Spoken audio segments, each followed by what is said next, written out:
орнынан тұрайық. Амандасып алайық. Сәлеметсіздер ме балалар? Жақсы балалар, сабағымызды бастамай тұрып біз психологиялық ахуал орнатып алайық. Табиғат үні деген. Жақсы, барлығымыз бірге менің айтқан сөзімнің қимылын жасайсыңдар, жарай ма? Жел. Жаңбыр, жаңбыр. Тырс, тырс, тырс, тырс. Құс. Найзағай. Жарайсыңдар балалар. Ендеше отырамыз. Сабағымызды бастайық. Бүгінгі сабағымыз табиғаттың тылсым әлеміне саяхат. Біз кейде табиғаттың үнін ести тұра оған мән бермейміз балалар. Ал шын мәнінде әр дыбыстың өз тілі бар. Жақсы балалар, бүгінгі біздің сабағымыздың тақырыбы табиғи дыбыс көздері. Бүгінгі сабағымыздың мақсаты дыбыстың таралу ерекшеліктерін түсінетін боласыңдар, және дыбыстың табиғи және жасанды көздерімен танысатын боласыңдар. Жақсы балалар, ендеше барлығымыз назар аударайық видеоға. Бұл құстардың үні желдің уелі ғой. Бұл табиғи дауыс көздері. Ауыздан басқа қандай табиғи дыбыс көздері бар? Табиғи дыбыс көздері көп. Мәселен, жануарлардан адамның шығаратын дауысы, күннің күркіреуі, судың сыбдыры. Міне құяшы, мына иттің үркені де табиғи дыбыс көздеріне жатады. Күнделікті өмірде табиғи дыбыс көздерінен басқа жасанды дыбыс көздері бар. Адам қолдан жасаған заттардан шыққан дыбыстардан жасанды дыбыс көздері деп атайды. Телефонның шырылдаған үні, мәселен, мына қоңыраудың дыбысы, музыкалық аспаптан шығатын дыбыстар, барлығы да жасанды дыбыс көздеріне жатады. Сонымен табиғи дыбыс көздері табиғатта болады, ал жасанды дыбыс көздерін адам өзі жасайды. Жақсы балалар, біз табиғи дыбыс көздері дегенді көрдік. Ал кім табиғи дыбыс көздерін айтады? Атап береді? Табиғи дыбыс көздері. Иә, орнынан тұра ғой. Қандай дыбыс көздері болу? Табиғи. Желдің дауысы, құстың дауысы. Дұрыс айтасың, өте тамаша. Рас па? Өте тамаша. Жарайсың, отыра ғой, Рахим. Отыра ғой. Иә, өте жақсы. Өте тамаша. Иә? Құстың дауысы жақсы, тәуекел. Иә, найзағай қалай? Қандай дыбыс шығар? Артындағы дыбысы дегенде. Иә, Нұрай? Тағы қандай дыбыстар? Құстың шиқылдағаны жақсы. Иттің үргені. Күннің күркіреуі. Өте тамаша. Иә, Димаш? Иттің дауысы дұрыс айтасың. Жаңбырдың дауысы дұрыс айтасың. Өте тамаша. Мұслима? Мұслима айта ғой? Бұзаудың дауысы. Жақсы. Біздегі жан жануарлардың дауысы екен де. Иә, тағы кімдер бар бұл жерде? Адамдар сөйлеммен сөйлеп тұр. Неше? Ол да адамның дауысы табиғи дыбыс көзіне жатады екен. Жақсы балалар, кәне ары қарай тыңдаймыз. Жақсы. Ендеше балалар, біз жалпы дыбыстар әлемінде өмір сүріп жатырмыз, да? Айналамыздан әртүрлі дыбыстар шығады балалар. Оның барлығы бізге біз естиміз. Немен естиміз біз? Құлақпен естиміз. Ал мына естіп тұрған дыбыстарды біз қолмен ұстай аламыз ба? Жоқ, қолмен біз ұстай алмаймыз екен, да? Оны тек біз көзбен көреміз бе? Көзбен көреміз бе болады? Жоқ, тек қана құлақпен естиміз екен. Жақсы. Дыбыстар табиғи және жасанды болып екіге бөлінеді екен балалар. Табиғи дыбыстар, жаңа видеода көрдік қой. табиғи дыбыстар және жасанды дыбыстар болып екіге бөлінеді. Табиғи дыбыстарға балалар біздің табиғаттың құбылыстары, судың дауысы, боран, гул дегені, сықырлағаны, сол желдің гуілі барлығы жатады екен. Жануардың, жылқының тап-тап шапқаны, барлығы ол табиғи дыбыстарға жатады. Ал енді жасанды дыбыс ол біздің адамдардың қолдан жасаған заттары. Мысалы, домбыраны, үні ол жасанды. Ол қайсынан жатады? Ол қандай ғана? Жолбарыстың аңырағаны қайда жатады? Табиғи немесе жасанды? Табиғи дыбыс көзіне жатады. Жақсы, жарайсыңдар? Иә, жақсы, өте тамаша. Сыбыз бұл болды. Ол неге жатады? Сыбыз бұл. Жасанды себебі оны қолдан адамның жасады. Өте тамаша. Жақсы. Балалар, біз қазір видеороликті көрдік, енді топтық жұмыстар жасаймыз. Мен сіздерге топтық жұмыста мынадай тапсырмалар айтамын. Бірінші топ балалар тыңдаймыз. Бірінші топ банктік әдісі бойынша ішке сыртқа. Бұл табиғи дыбысты ішке жаңа видеодан көргендей, ал біздер жасанды қолдан жасаған болса, оны сыртқа жабыстырамыз, жарай ма? Кел, бірінші топына, бірінші партаға келіп, келе алып, мен жабыстыра қойып. Бірігіп істей қойып, бірігіп істейді балалар. Ал екінші топ бізде бұл кластер. Кластерде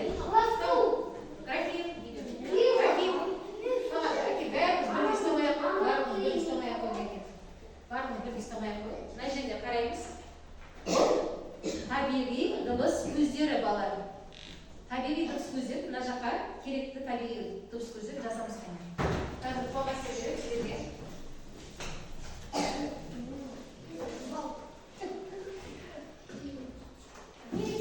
Ал үшінші топ.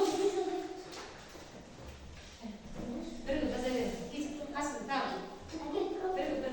Үшінші топ. Мына суретпен мына сөздер сәйкестендіріп кейін жабыстырамыз. Үшінші топтың кісін?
дыбыстарды естідік.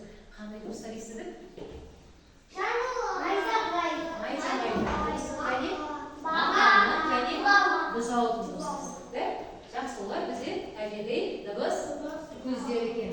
Жақсы балалар, ендеше сендер мына мектебімізге келе жатырған кезде, үйден бері қарай келе жатқан кезде, көшеден қандай дыбыстарды естисіңдер? Мысық. Мысық не ол? Мысықтың Машина. мияулағаны,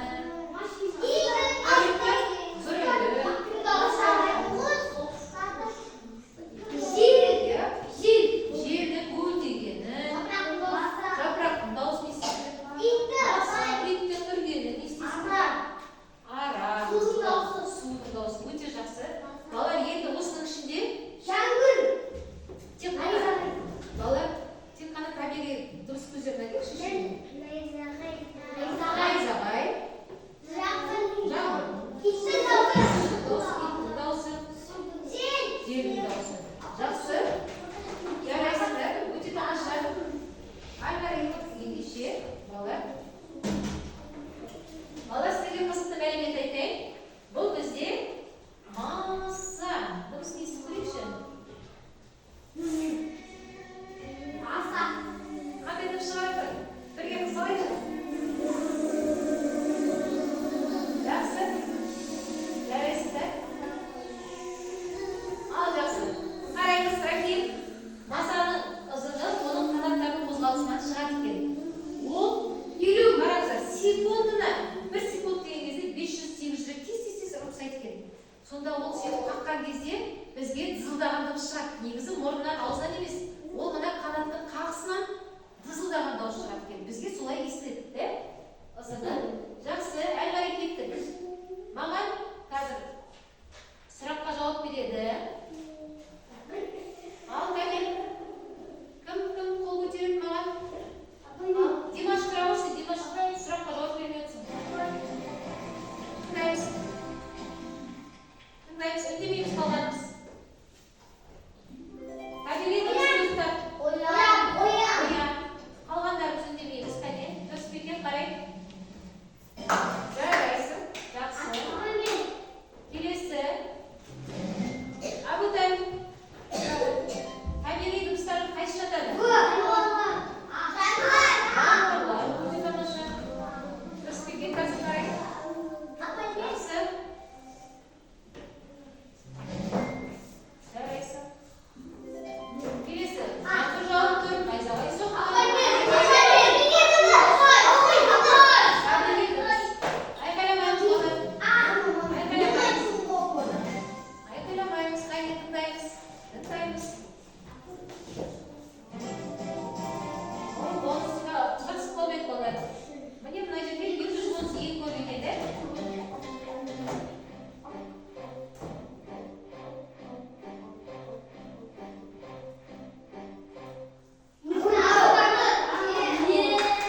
Тауып алдыңдар. Жақсы, жарайсыңдар. 570 дауыс болды. Орманда келе жатып бұлбұлдың сайраған дауысы. Өте тамаша. Отырыңыз. Кәне. Кітапты қоямыз орнар екен. Табиғи дыбыс дегеніміз ол адамдардың жануарларға табиғи құбылыстар дыбысын табиғи дейді.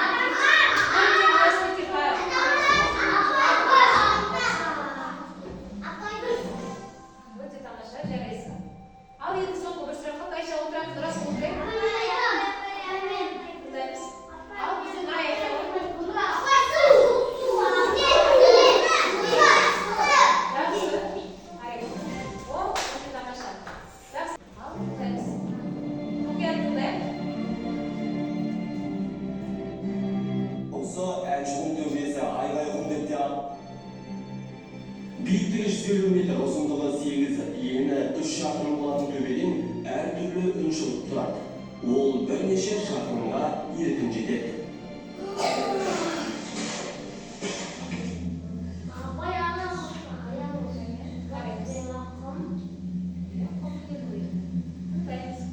Қарап қандай дыбыс естіп отырған?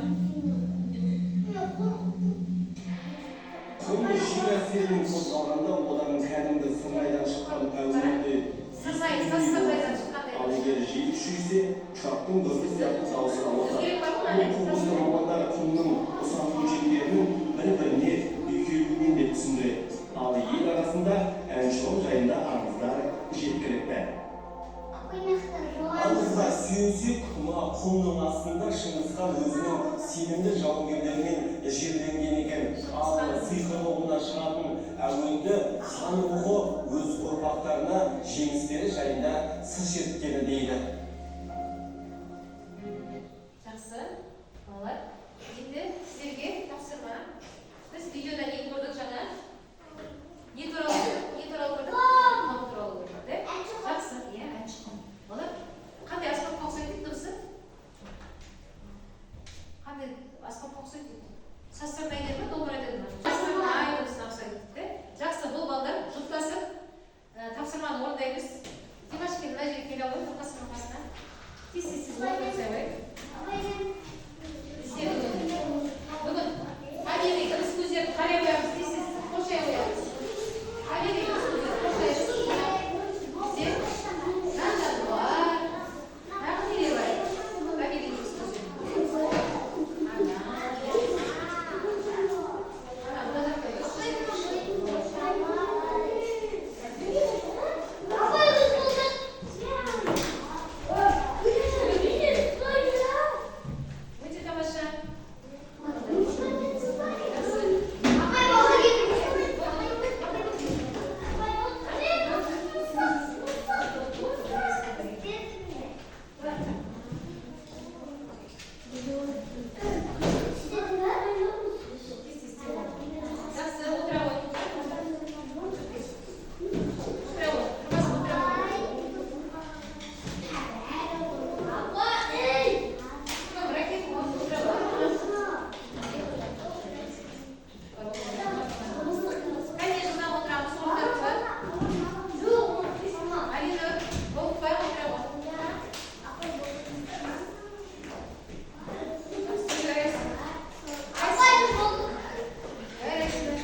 тест күрделі болған екен, қарай. Енді бүгінгі сабақта сізге не қызықты болды? Түгел сабақ қызықты болды. Жақсы. Бүгінгі сабақта не қызықты болды? Өте тамаша. Қалай ма? Не үшін?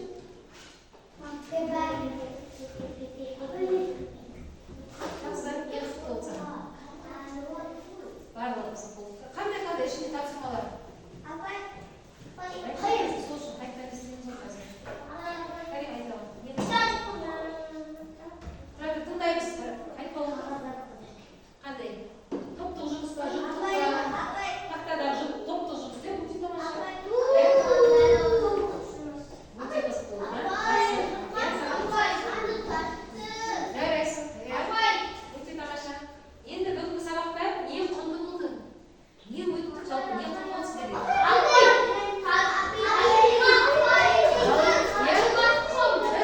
Табиғатпен не екенбіз? Байланысты екенбіз, біз табиғатты міне тыңдай аламыз ба? Немесе сол табиғатқа біз көмектесе аламыз ба? Жануарлардың дыбысын тыңдай аламыз, ести аламыз. Ендеше біз жан-жануарларға, жан-жақтағы табиғатқа барлығына біз естуіміз керек, көмектесуіміз керек, жақсы бала. Табиғат үнсіз емес. Оның да үні бар екен, табиғаттың. Желдің көңілі, судың сыбдыры, найзағайдың гүрсілі, ракеттің қайығы. Ол бізге дыбыспен істейді, сырласып сөйлесеміз. Егер біз табиғатты тыңдай білсек, біз табиғатты аялаймыз. Түсінікті ма? Мұслима, бүгін сендер табиғаттың үнін тыңдап қана қоймай, оның ғажайып сырын сезіндіңдер де, бізде табиғат қандай тамаша екенін білдіңдер. Әртүрлі дыбыс шығатын білдіңдер. Сонымен біз бүгінгі табиғи дыбыс көздерін, дыбыстарды ұстай алдық па? Жоқ, бізге көріне ме екен? Жоқ, көрінбейді екен, тек қана оны естиміз екен.